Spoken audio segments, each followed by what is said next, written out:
Bonjour. On prend 3 piquets et sur le premier, on met des disques de plus en plus petits. Voilà le point de départ du jeu de la tour de Hanoï. Les disques doivent être tous amenés sur le 3e piquet en déplaçant un seul disque à la fois et sans jamais mettre un disque sur un disque plus petit. Comme beaucoup de jeux aux règles simples, il y a beaucoup à dire sur la tour de Hanoï, et le plus fort, c'est qu'on peut le faire sans même avoir l'impression de faire des mathématiques. Au départ, on est tous à peu près égaux devant ce jeu, on peut tous y jouer et apprendre des choses. Et des mathématiciens professionnels découvrent régulièrement de nouveaux résultats sur ce jeu. Quand la tour a un seul disque, évidemment, c'est très simple. On s'en sort en un déplacement. Avec 2 disques, c'est très simple aussi, et ça prend 3 déplacements. 1, 2, 3. Avec 3 disques, il faut commencer à réfléchir un petit peu. On déplace le petit disque sur le piquet final, puis le deuxième sur le piquet du milieu, on remet le petit disque sur le piquet du milieu, le troisième peut alors aller sur le piquet final, on isole le petit disque, le disque du milieu vient à droite, et enfin le petit disque s'empile à son tour. Et on a fini, ça nous a pris 7 déplacements.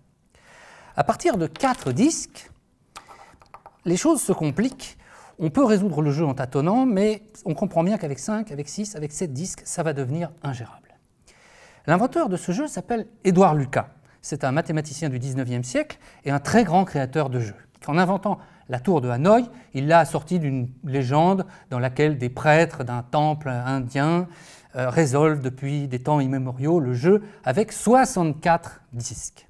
Lucas précise que quand ils auront fini, ce sera la fin du monde.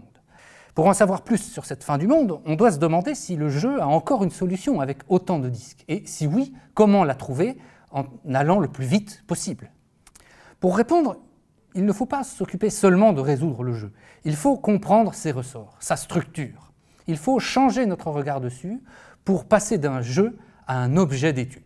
Une façon de voir consiste à se demander quand on peut déplacer le gros disque tout en bas de la tour.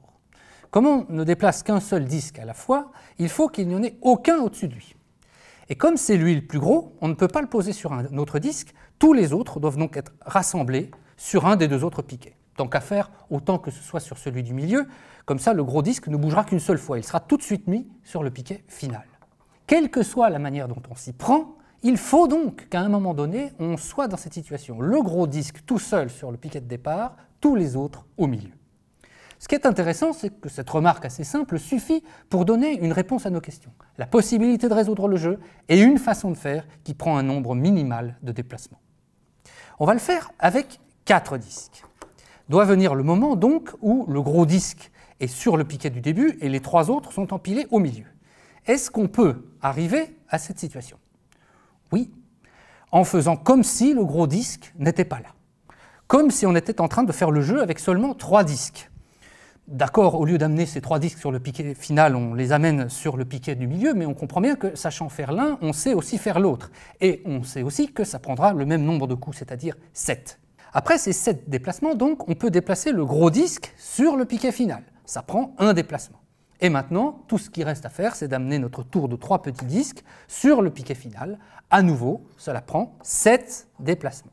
Total donc, 7 plus 1 plus 7 égale 15 déplacements.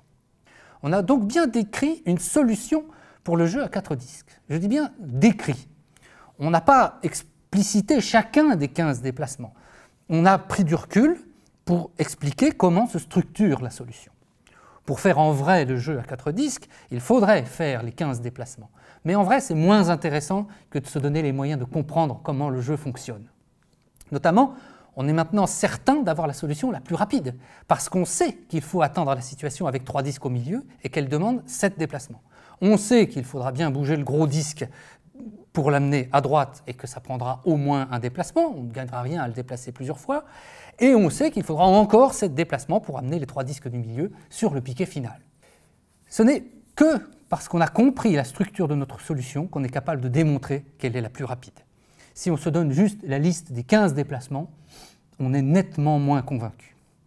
Autre avantage de s'intéresser à l'ensemble plutôt qu'au détail, le jeu à 5 disques se traite exactement pareil. On doit libérer la place pour le gros disque du dessous en mettant les 4 premiers au milieu. Le fer revient à résoudre le jeu à 4 disques, dont on vient de voir qu'il prend 15 déplacements. On déplace ensuite le gros disque sur le piquet final, en un déplacement, et enfin, à nouveau, le jeu à 4 disques nous permet d'amener la tour du milieu sur le piquet final. Total, 15 plus 1 plus 15 égale 31 déplacements. Là, l'essentiel est acquis. On en tire facilement le nombre de déplacements pour le jeu à 6 disques, à 7 disques, et ainsi de suite. À chaque fois, on multiplie par 2 et on ajoute 1. 1, 3, 7, 15, 31, 63. En étudiant un peu cette suite, on constate aussi qu'elle est égale à la suite des puissances de 2 à une unité près. Le nombre de déplacements nécessaires pour une tour à n disques est égal à 2 puissance n moins 1. Avec les 64 disques de la légende inventée par Lucas, il faut donc 2 puissance 64 moins 1 déplacements, c'est-à-dire 18 446 744 73 709 551 615 déplacements. Autant dire que la fin du monde n'est pas pour demain. Une autre façon d'étudier la tour de Hanoï consiste à s'intéresser aux petits disques. Revenons par exemple au moment où on a trouvé comment faire avec 3 disques et qu'on essaye de faire avec 4.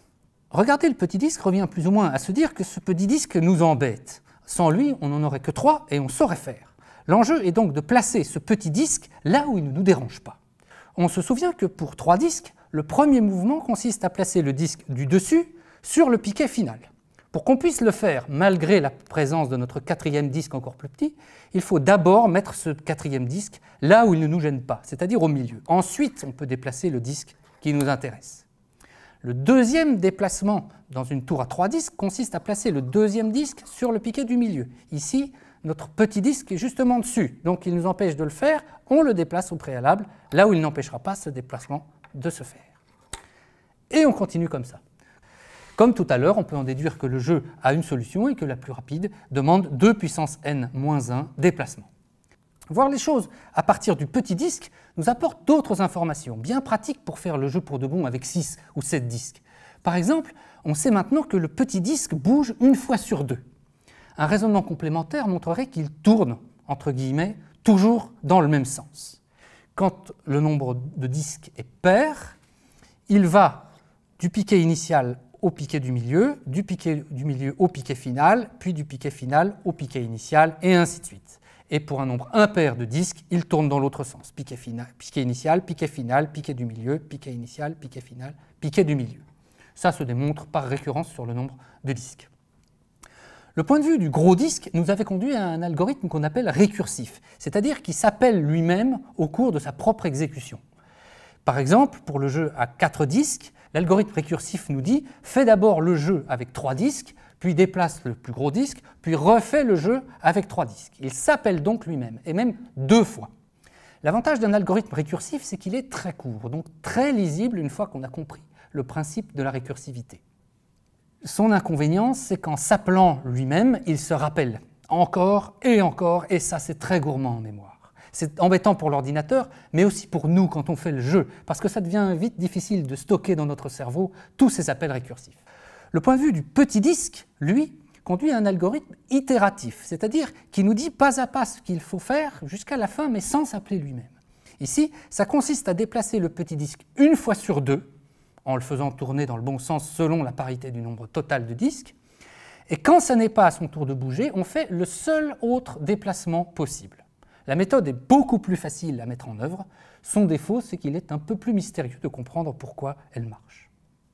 Il y a beaucoup d'autres variantes intéressantes du jeu. Par exemple, on peut chercher non pas la solution la plus rapide, mais la plus lente, celle qui demande le plus de déplacements. On doit bien sûr préciser ce qu'on entend par plus lent, parce qu'on peut toujours déplacer un disque et le ramener, et ainsi de suite, sans arrêt. Pour éviter ça, on interdit de revenir à un état du jeu déjà rencontré. L'algorithme le plus lent qu'on puisse espérer passe donc par tous les états possibles du jeu, une seule fois chacun. Le nombre total d'états possibles est facile à trouver. Pour définir un état, on place d'abord le gros disque, il y a 3 possibilités. On place ensuite le disque immédiatement plus petit, là encore 3 possibilités. Total, 3 fois 3 égale 9. Et on recommence avec un nouveau disque, puis avec un nouveau disque, et ainsi de suite, à chaque fois 3 possibilités, 3 fois 3 fois 3, il y a n disques, le nombre total d'états possibles est donc égal à 3 puissance n. Notre question de l'algorithme le plus lent consiste donc à résoudre le jeu en visitant les 3 puissance n états une seule fois chacun. On peut montrer qu'il y a une solution et qu'elle est unique. Elle revient à s'interdire les déplacements directs entre le piquet initial et le piquet final. À chaque fois qu'on déplace un disque, ce disque doit soit partir, soit arriver sur le piquet du milieu. Cette contrainte rigidifie les choses. À chaque étape, il n'y a qu'un seul mouvement nouveau possible. C'est donc très simple à mettre en œuvre, même si ça devient vite très long. Avec 4 disques, il faut déjà 80 déplacements contre 15 seulement pour la solution la plus rapide. Il y a beaucoup d'autres variantes à regarder. Plutôt que de les étudier une par une, il est utile de prendre une vue d'ensemble. Une façon de faire consiste à dessiner ce qu'on appelle le graphe du jeu.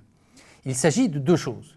Des points qui représentent les 3 puissance n états possibles du jeu et des lignes qui relient ces points. 2 points, c'est-à-dire 2 états, sont reliés par une ligne dès lors qu'on peut passer de l'une à l'autre en déplaçant un disque en suivant les règles.